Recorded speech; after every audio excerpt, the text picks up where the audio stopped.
What's good, everybody? Welcome back to my channel. It is your girl Patrick Kiera, and in today's video I'm going to be discussing the Lyst Index's top 20 hottest brands so far for 2020. A few days ago I posted on my Instagram story the Lyst Index's top 20 rankings for the hottest brands for the year, and also the top 10 women's products and the top 10 men's products. And I did a questionnaire and I was so surprised by the questions I was being asked. So I just kind of want to discuss what the Lyst Index is and what these rankings mean. Make sure to like, comment, and subscribe if you haven't already, and let's get into today's video. So for those of you who don't know about the Lyst Index, I'm going to read a statement that they had on their page so you can kind of get a better understanding of exactly what it is and how they do their rankings. So on their website it says, to compile the results, global fashion search platform Lyst analyzes the online shopping behavior of more than 5 million shoppers a month, searching, browsing, and buying fashion across 12,000 designers and stores online. So if you guys didn't really understand, basically they take buyers' behavior, their Google searches, they're taking a lot into consideration when they rank these brands. It's just really an analytical way of describing the top brands and the hottest brands based on how people are buying, how they're consuming, how they're searching for items online.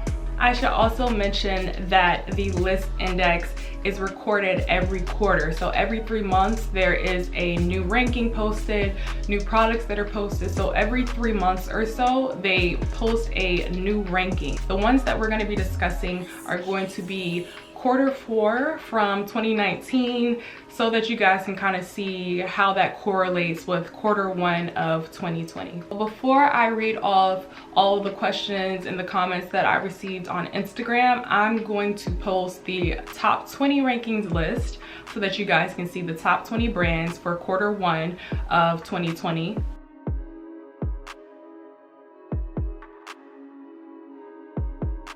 Here are the top 10 men's products for Q1 of 2020. And here are the top 10 female products for Q1 of 2020.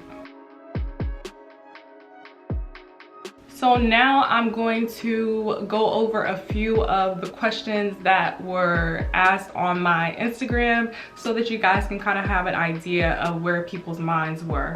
So basically on my Instagram story, I asked if people were surprised by these rankings, and some of the comments that I received were that Jacquemus needed to be top 10. People were saying they were surprised that Rick Owens was so low.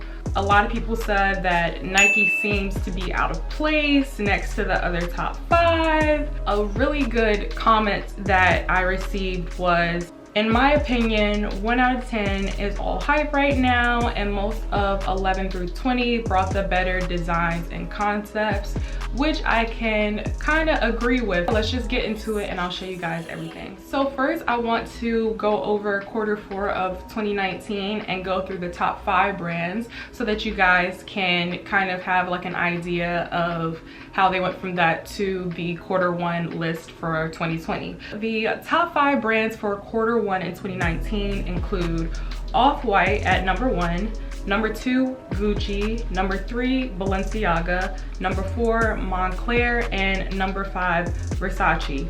And I kind of went and added on the bullet points that they list on the Lyst Index.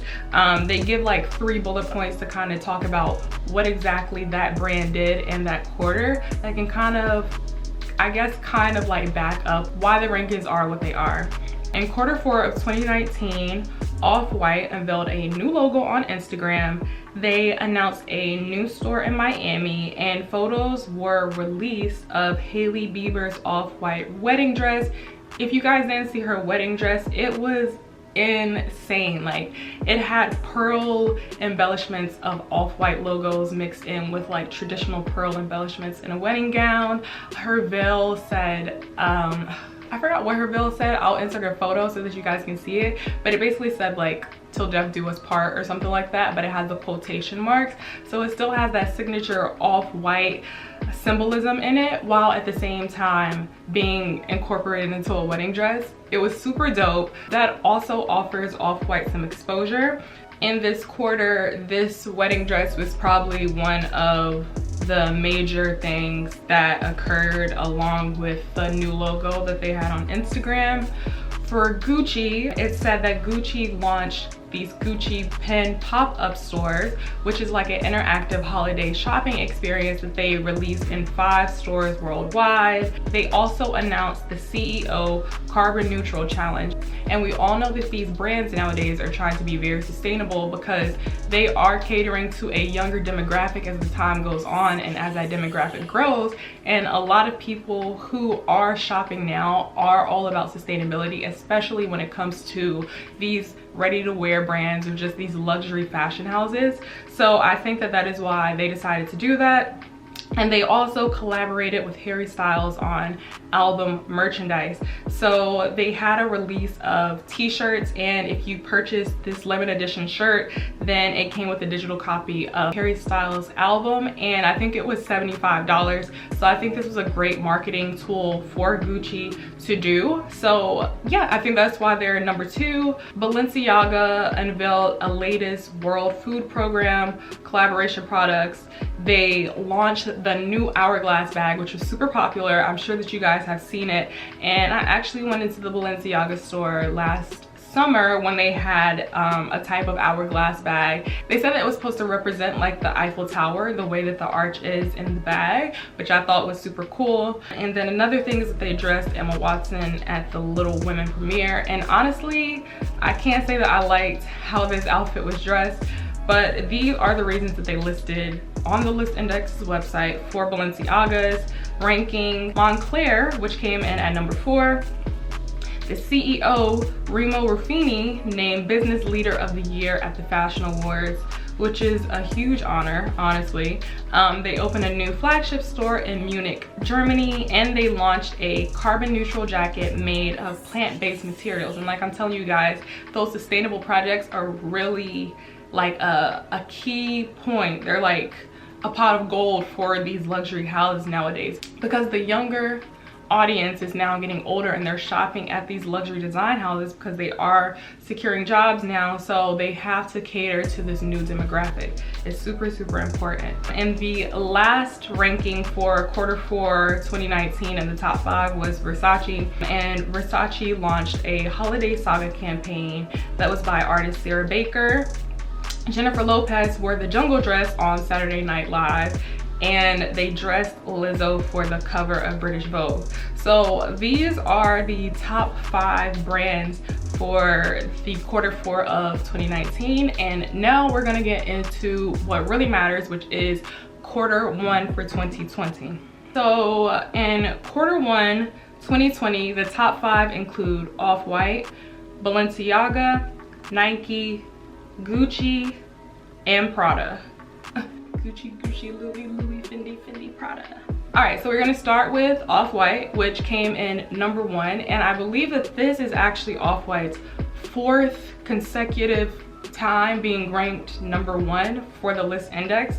So it's not surprising that they secured the spot again. It is a strong brand. They have a lot of loyalty from their customers, and Virgil's just really smart with his tactics. He's just super smart. So for quarter 1 with Off-White, they launched the Activate Movement program with Evian. They released a Lunar New Year capsule collection, which is super popular because I'm sure a good amount of their demographic, their shopping demographic, is coming from China and Japan and just Asian countries. And they also debuted the Off-White Air Jordan 4 at Paris Fashion Week.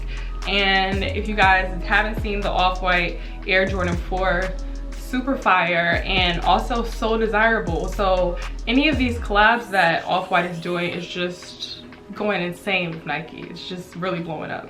Balenciaga So we remember that Off-White was previously #1, still #1. Balenciaga coming in at #2. They were previously #3. They released the koala hoodies to raise funds for Australians' bushfire relief. They flooded the runway for Apocalyptic Paris Fashion Week show, which was insane. And their parent company, Kering, said the brand would manufacture surgical masks in response to COVID-19. So probably just more strong brand awareness, keeping them at a higher ranking. So at #3, we have Nike, which was previously at #12. So this is a huge jump up in the ranking. And I'm gonna go over the bullet points they have, and then I'm gonna kind of explain why I think that Nike is in this top 3 ranking. So on the website, it says that Nike released the Mamba Forever ad in tribute to Kobe Bryant. They announced a multi-year partnership with Liverpool Football Club, and they donated over $15 million to the COVID-19 response effort. Now, honestly, these are all good, but I really think that the points that really drove Nike from #12 to #3 would be the death of Kobe Bryant. So huge. All of the merchandise that Nike had, any Kobe merchandise that they had, sold out. So I feel that that is like that's one pivotal reason why Nike jumped from 12 to 3. And another reason are the collabs. Nike is super smart when it comes to brand identity and brand awareness. They do a lot of collaborations, and it's really helping them. As you can see, we just discussed how Off-White is #1. Off-White and Nike have so many collaborations. It only makes sense for them to be #3. To me, it only makes sense for them to be in the top 5. You can't sit here and collaborate with a brand that's the #1 hottest brand and not be in the top 5. So I feel like these are the 2 driving forces that really help Nike go from #12 to #3. Just being the fact that Kobe, a legend, died, and he's not producing any more collections with Nike, but people want it because in a few years it's gonna be worth so much money, and so it only makes sense. So enough about Nike. We're gonna move on to Gucci, which came in at #3, the previously #2.